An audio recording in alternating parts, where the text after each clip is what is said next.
Poetry. Tonight, in the beginning of this, the second set, we're going to welcome Krista Schwimmer. Yay! Who is a current Beachhead Collective member. She's a youthful member. It's been a year, and she fell in love with Beachhead through his poetry. And she's there, you know, blogging it out as many of us have as collective members. And she's going to give us the latest scoop. Krista Schwimmer. Yay!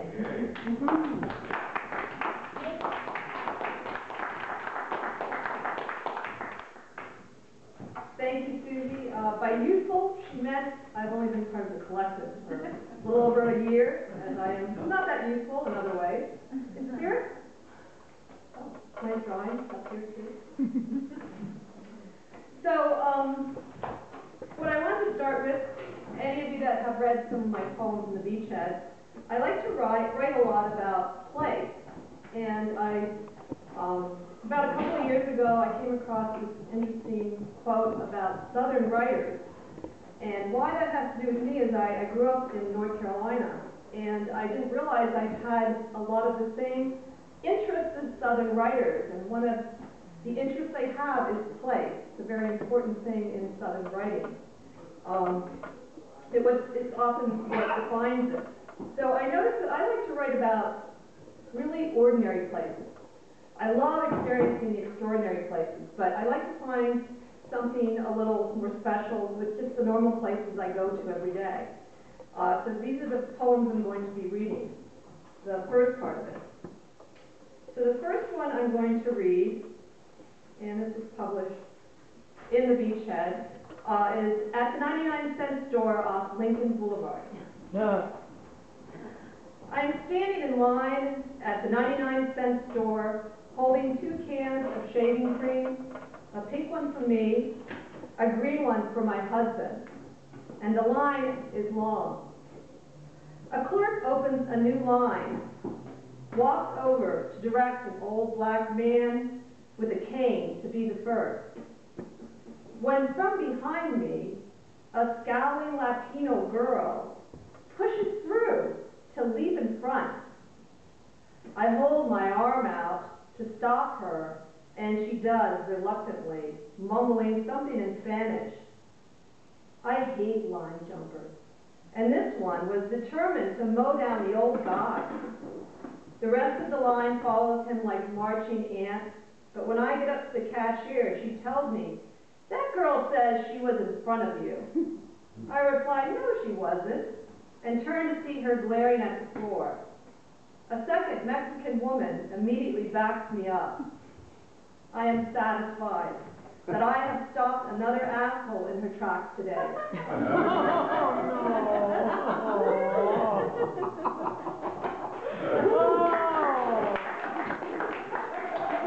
Verite.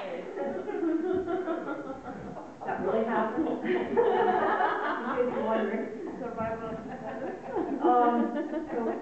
get in front of me in a line is dangerous.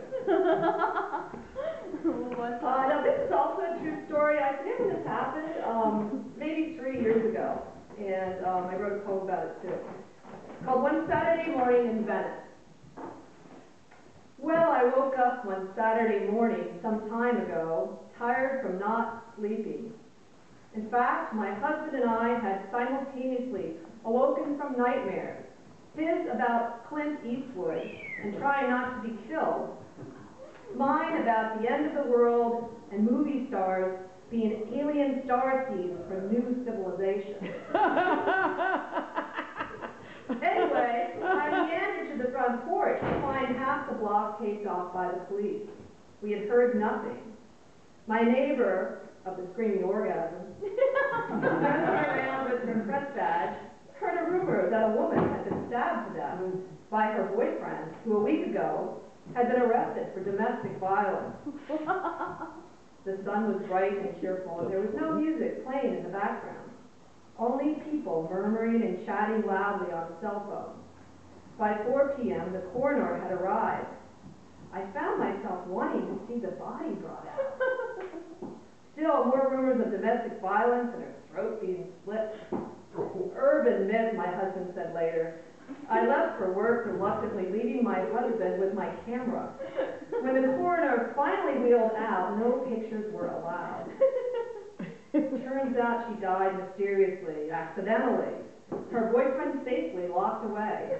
She had a strange bump on her head, probably from falling after a drunken bout. 22 years old, I heard. Oddly, I am relieved it was not a stabbing, despite the fact that the coroner still carried away a young body, and that dead is dead, no matter which way I turn my head around it. We are strange creatures, after all, compelled to witness the unexpected, in search of something as elusive as alien starseeds. So I guess my dream was right after all. Someone's world came to an end last night, witnessed only by the basement walls where she resided alone. Where's the lighter?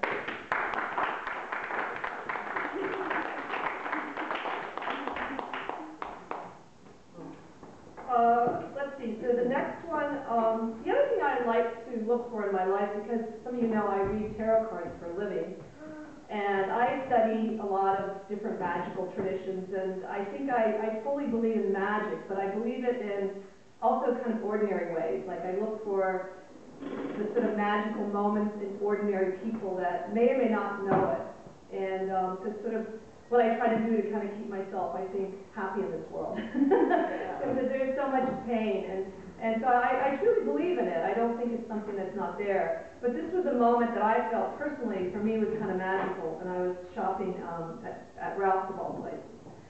And it's called Just Outside Ralph's Grocery on Lincoln Boulevard. It is Wednesday afternoon, the day of the week I was born on, and I'm trying to fit all my groceries in my wicker basket, when I see an old woman coming out with one bag herself. Too busy with the problem of space and food, I only noticed her age and cane. Suddenly, a huge black bird cries out, passing with wings wide right above my bowed head. "That's a raven," says the woman, close to me now. "He follows me everywhere." I stopped my work, knowing the uncanny has crossed my path. I watched the woman cane across the parking lot, bright with cars and midday light, the raven following her to land in a nearby tree, while she pauses and checks her bag.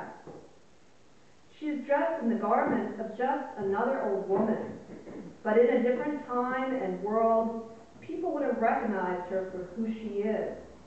The washer at the ford, goddess who commands ravens and wards, and who passes by me as I stand beside my rusty bicycle, ready to follow her at her slightest command.